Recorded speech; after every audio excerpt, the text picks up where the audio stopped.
College of nursing BSc nursing 6th semester की छात्रा हूँ।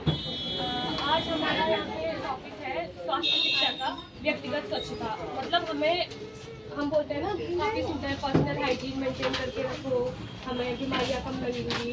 और कोरोना के टाइम पे तो बहुत चला कि बार बार हाथ धोए, अपना नहाए, बार नाखून काटे। तो मैं आपको ये सबके बारे में बताने वाली हूँ। तो सबसे पहले बात करते हैं व्यक्तिगत स्वच्छता होती क्या है। मतलब जैसे घर में भी सिखाया जाता है छोटे बच्चों से, हम छोटे बच्चों को सिखाते हैं कि नाखून काटो या फिर बाल बनाओ, रोज नहाओ। तो ये बहुत छोटी छोटी चीज़ें हैं, हम माइंड नहीं करते हैं, लेकिन इससे हमारे स्वास्थ्य पे बहुत ज़्यादा असर पड़ता है। जैसे छोटे बच्चों को ब्रश करना चाहिए।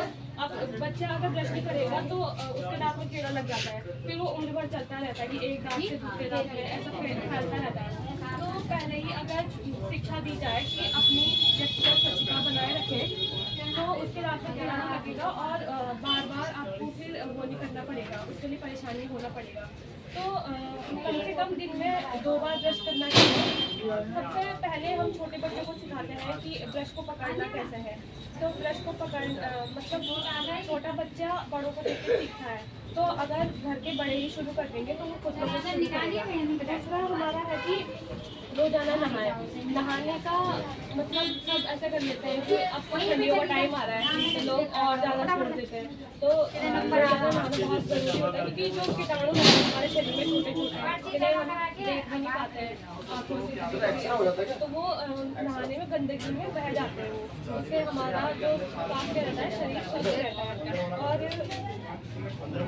बार बार हाथ धोए। कोरोना के टाइम में तो बहुत बार बताएगा कि हाथ धोने के 7 स्टेप्स होते हैं। ऐसे हाथ धोए साबुन से लेके 20 सेकंड तक तो धोए, ये सब बहुत पता है। तो ये सब है। और इसके अलावा भी बहुत सारी चीज़ें हैं कि क्यों ज़रूरी है। तो सबसे पहले ज़रूरी तो इसलिए है व्यक्तिगत स्वच्छता, क्योंकि जो हमारे मतलब रोग होते हैं शरीर में, वो उत्पन्न कहाँ से पैदा होता है, तो वो गंदगी से पैदा होता है। जैसे मच्छर आप देख लीजिए, वो गंदगी से उठेगा तो वो फिर सारी जगह फैल जाता है। तो इसीलिए हमें स्वच्छता रखना जरूरी है।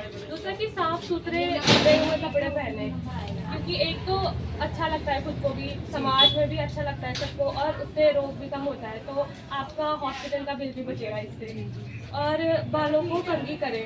बालों को कंघी करके जो हमारी कंघी होती है वो हम बहुत बार ऐसे मतलब, क्योंकि बहुत छोटी चीज़ें नहीं ध्यान दे पाते कि ऐसे रख देते हैं, तो उसको भी धुलना चाहिए ताकि मतलब बैक्टीरिया वायरस जो होते हैं उसमें ना हो और हमारे शरीर में ना आए हो। क्योंकि बहुत सारे लोगों को डैंड्रफ जैसी समस्याएं होती हैं। तो कोशिश करें कि अपनी जो कंघी है वो किसी और से शेयर ना करें या फिर किसी और की कंघी यूज़ ना करें अगर हो सकता है तो। तीसरा है कि नाखून काटें। जो हमारे नाखून रहते हैं, जो छोटे छोटे नाखून रहते हैं, अब हम भारत में बहुत मतलब कम लोग होंगे जो चम्मच से खाना प्रेफर करते हैं, वरना हाथ से ही खाते हैं। रोटी और चावल वगैरह तो हाथ से ही खाते हैं। तो जो हमारे नाखून रहते हैं, ये जो नकल्स रहते हैं, इनमें हमारा खाना फंस जाता है या बस ये सब। तो इसलिए हमें नाखून को छोटा छोटा रखना चाहिए, क्योंकि हम उससे कुछ काम भी कर रहे हैं। अब जैसे घर में मम्मी या मतलब बड़े जो लोग हैं वो खाना बनाते हैं, तो आटा गूंथते टाइम ये सब ऐसे लग जाता है यहाँ। तो इसीलिए अच्छे से अपने नाखून छोटा रखेंगे तो मुझे फंसेगा नहीं। तो जो घर के, क्योंकि खाना तो किचन से ही जा रहा है ना सारे घर वालों को, तो बीमारी भी वहाँ से जाने के चांसेस ज़्यादा हैं। तो इसीलिए अपने नाखून को काट के रखें। और चौथा है कि महामारी में स्वच्छता बनाए रखें। ये यहाँ पे काफ़ी सारी फीमेल्स दिख रही है मुझे, तो इसलिए ये ज़्यादा फोकस का टॉपिक है कि इस टाइम पे ज़्यादा हाइजीन की ज़रूरत रहती है। कहते ऐसे हमें बताया जाता है कि एक पैड को मतलब ज़्यादा वो करना, हमें ज़्यादा देर तक यूज़ नहीं करना चाहिए। तो 4 से 5 घंटे या 5 से 6 घंटे में तो बदलना ही चाहिए।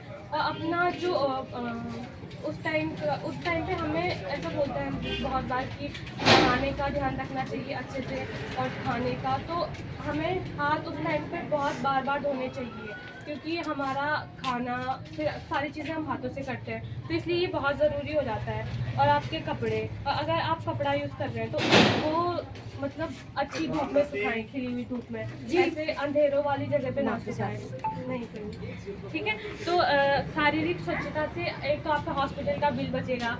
आपको सबको अच्छा लगता है अगर साफ सुथरे कपड़े हो, तो गंदे अगर कोई हमें दिख रहा है उसके पास हम जाते भी नहीं है बात करने। तो इसीलिए हमें शारीरिक स्वच्छता बनाए रखना बहुत आवश्यक है।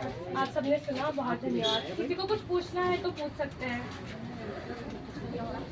अब मैं आपको ये थोड़ा वैसा है, मतलब कोई एक आंकड़ा है कि ऐसा एक स्टडी में पाया गया था, भारत में ही हुई थी, कि हम 30 मिनट में लगभग 1,40,000 कीटाणुओं से संपर्क में आते हैं।